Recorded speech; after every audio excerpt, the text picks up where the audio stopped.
Hola, mi nombre es Ana Cristina Olvera y desde todas las latitudes de la región les doy la bienvenida a nuestro punto de encuentro en el arte y el conocimiento, el noticiero científico y cultural iberoamericano, NSC, el espacio informativo de la Asociación de las Televisiones Educativas y Culturales Iberoamericanas, ATEI. Acompáñenme en este recorrido de 30 minutos a descubrir lo que se produce, se investiga y se crea cerca de ti.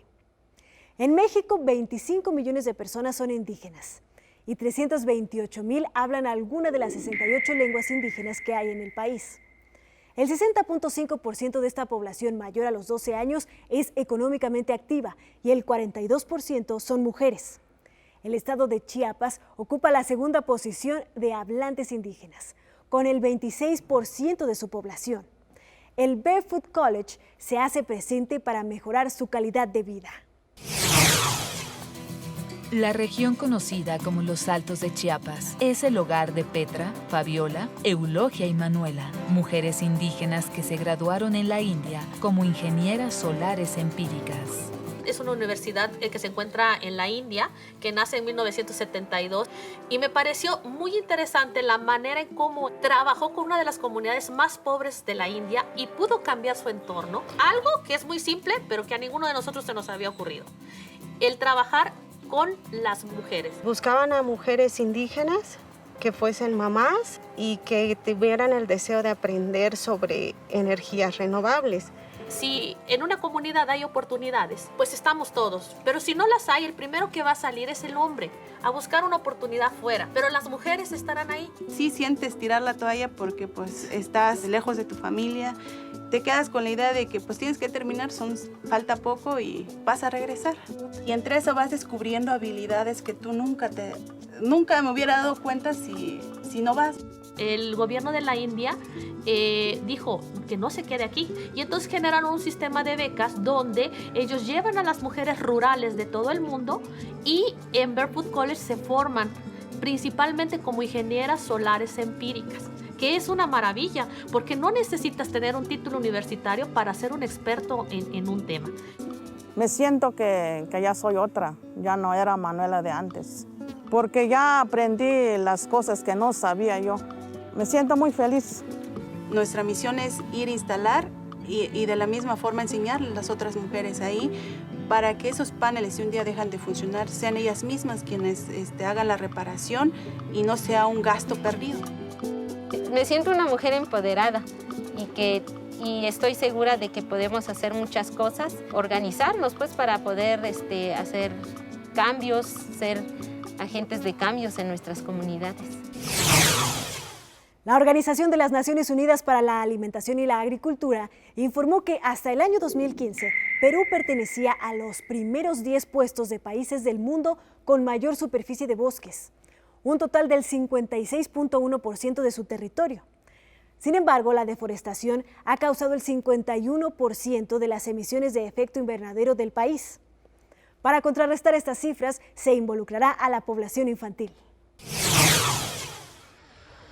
Los niños peruanos ahora tienen la oportunidad de crear un espacio verde, sostenible y totalmente orgánico en sus hogares con las técnicas ofrecidas en el taller Huerto Urbano Itinerante desarrollado en el Parque Naciones Unidas de la ciudad de Lima.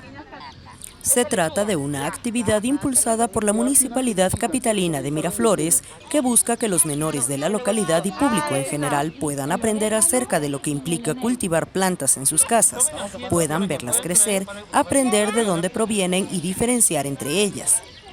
La finalidad es poder tener un módulo que tú puedas tener en el hogar, de repente si no tienes mucho espacio, de repente no tienes una luz directa solar para que puedan crecer tus plantas. Este módulo justamente tiene todos los requisitos para poder crecer una planta. Tiene luz, tiene agua, tiene aireación del agua y tiene las soluciones nutritivas para que puedan crecer.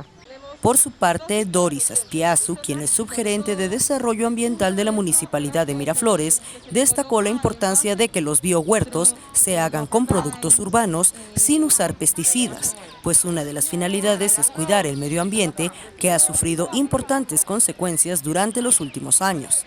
La pérdida de biodiversidad es un problema ambiental importante en el Perú, ¿no? Tenemos que seguir proveyéndonos nosotros de cultivos que nos hagan bien y es importante aprender, y para eso están los técnicos que nos enseñan, por ejemplo, en estos huertos a diferentes técnicas de cultivo. El día de hoy estamos con el tema de la hidroponía, que es una técnica de cultivo innovadora donde también se puede llevar a cabo en los hogares.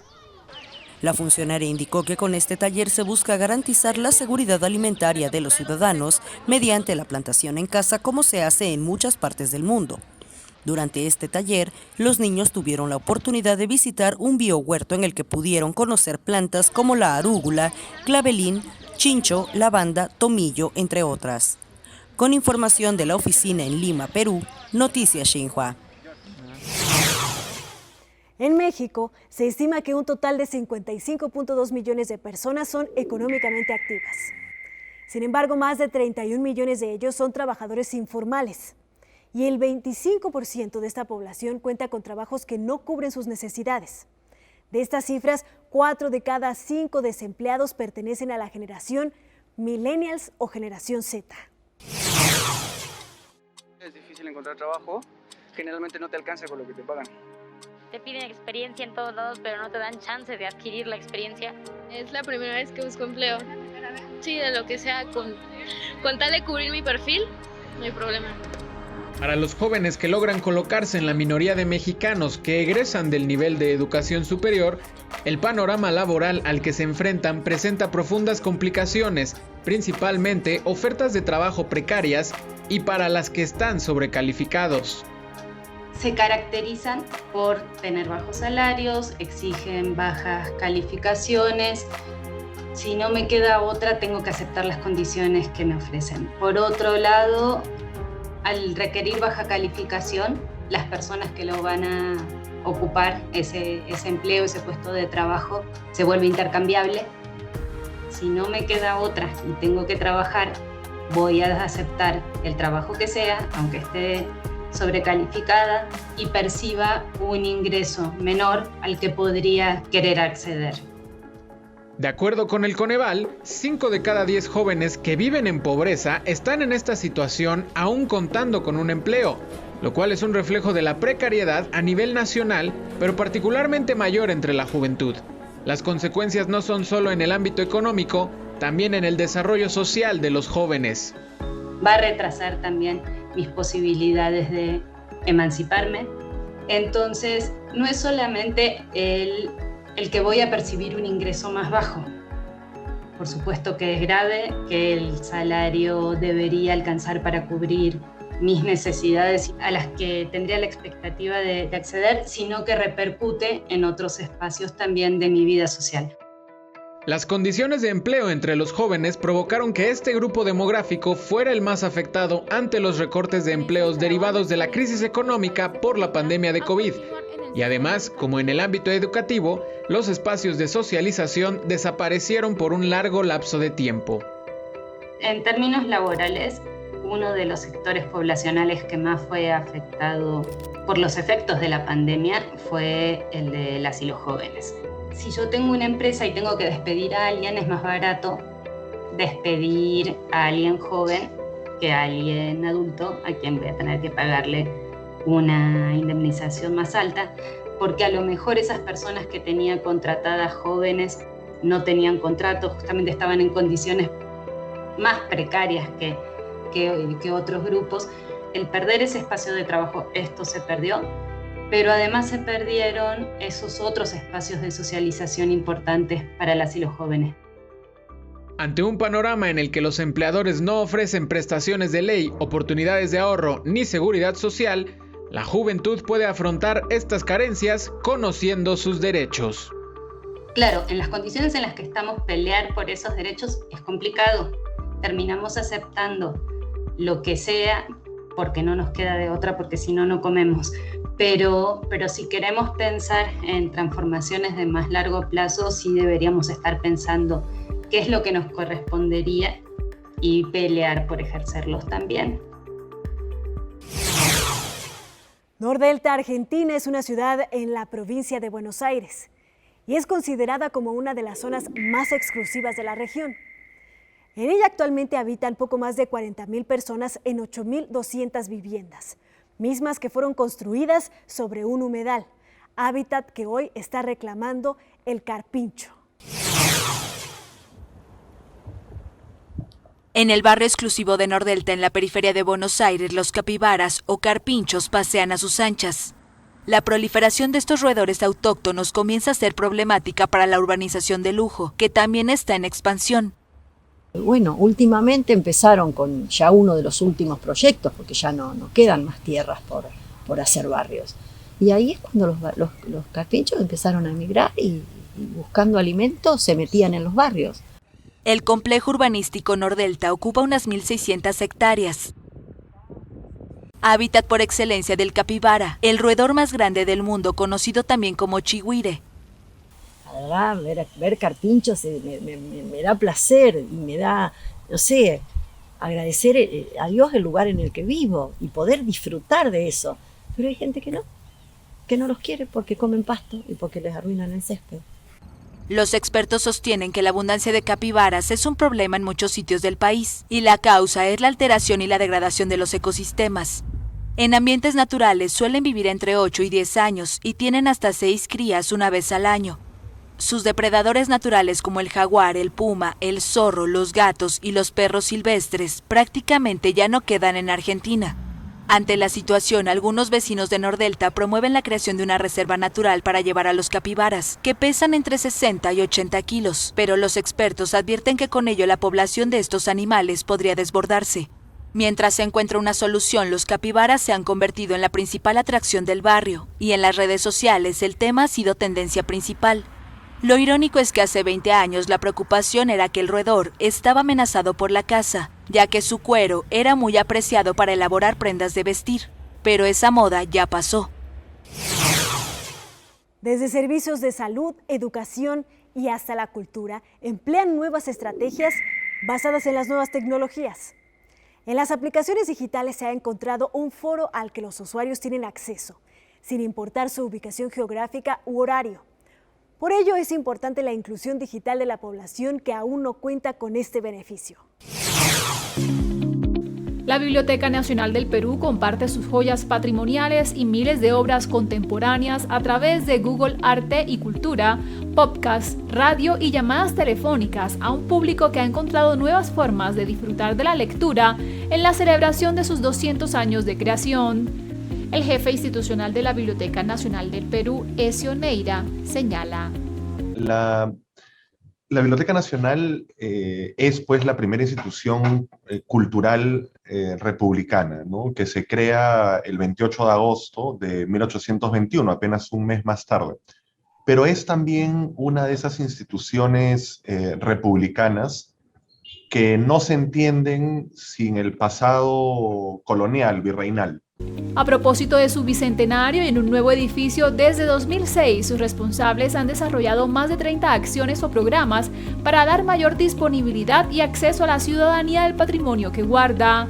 Desde este año, la Biblioteca Nacional tiene un perfil con diferentes exposiciones en la plataforma digital Google Arte y Cultura, un espacio ideal para su difusión dado que 12 millones de personas visitan esta plataforma de manera mensual. Asimismo, la antigua biblioteca conserva manuscritos de los siglos XVI al XIX que han logrado poner a disposición de los lectores después de un proceso de transcripción al idioma actual hecho por aficionados voluntarios. Otro producto lanzado es el Aló BNP, dirigido especialmente a adultos mayores y personas con discapacidad que desean que alguien les lea por teléfono un capítulo de una novela o un artículo de una revista de actualidad. De forma simultánea al acceso remoto, la biblioteca inauguró su primera infraestructura fuera de Lima, en la ciudad de Cutervo, en la región norteña de Cajamarca, y confía en abrir locales similares en cada una de las 25 regiones del país. Igualmente ha lanzado una red de bibliotecas móviles en Lima, Piura e Ica. En el mundo en vida silvestre habitan cerca de 1.000 ejemplares del ave ibis calvo del norte. Alrededor del 60% de ellos se encuentra en Marruecos, 20% al sur de Turquía y el resto en África. La población en cautiverio oscila en 1.600 ejemplares. La caza furtiva y la pérdida de su hábitat han hecho que la especie ingrese a la lista de animales en peligro de extinción.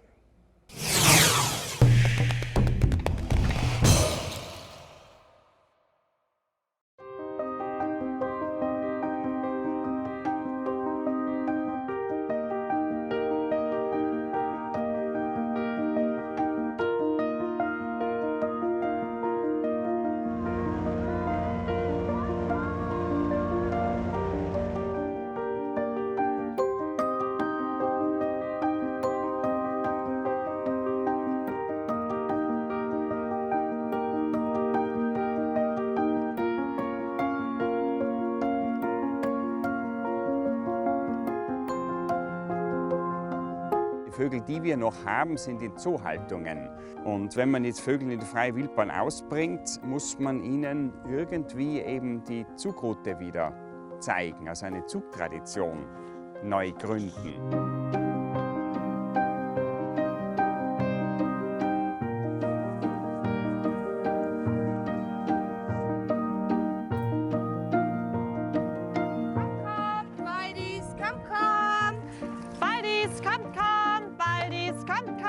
Wir bekommen sie ja, wenn sie zwischen 3 und 8 Tage alt sind. Und sobald sie gelernt haben, von uns das Futter anzunehmen, fangen wir auch mit diesem Ruf an, dass wir ihnen wirklich bei jeder Fütterung, bei jedem Löffel, den sie kriegen, von uns hören, damit sie dann das Futter in Verbindung mit dem Ruf haben, damit wir das dann im Ultraleichtfluggerät anwenden können, damit sie uns hinterherfliegen.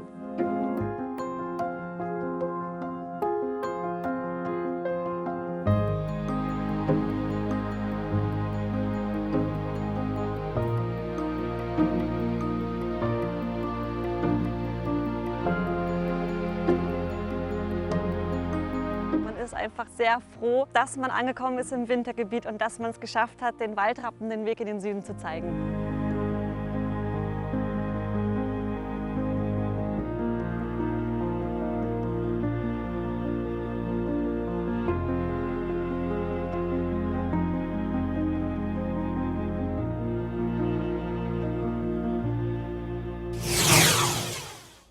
La Cámara Colombiana del Libro revela que en el país los habitantes consumen 2.7 libros al año, la mitad del promedio en toda América Latina, que es de 5 libros por año.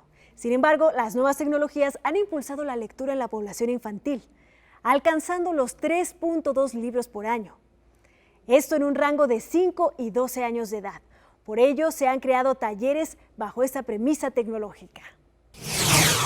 Lo que empezó como una iniciativa local para promover la literatura entre niños y jóvenes, gracias a la virtualidad logra llegar a todo el país y traer invitados de Latinoamérica y la península ibérica. Tenemos clubes de lectura con artistas nacionales, con artistas locales, por ejemplo, clubes de lectura de ciencia ficción, de palabra y movimiento, arquitectura y literatura. El festival promueve temáticas como feminismo, ambientalismo y las migraciones, al tiempo que en los conversatorios se comparten otras temáticas con autoras como María José Ferrada de Chile, Isa Watanabe de Perú y Amaya Razola de España. En el mes de junio y julio vamos a instalar 3 instalaciones. Una es de la artista australiana Emma Anna, que simula un libro abierto construido como a una escala mucho más grande. También tenemos una instalación sonora del artista Manuel Rocha Iturbide y Estudio Map, un estudio de diseño especializado en museografía de aquí de Colombia. Va a ser una instalación para exhibir el trabajo de los ilustradores participantes en el festival. Además de las intervenciones en el espacio público, el festival tendrá el lanzamiento del libro Marina la sepulturera de algas,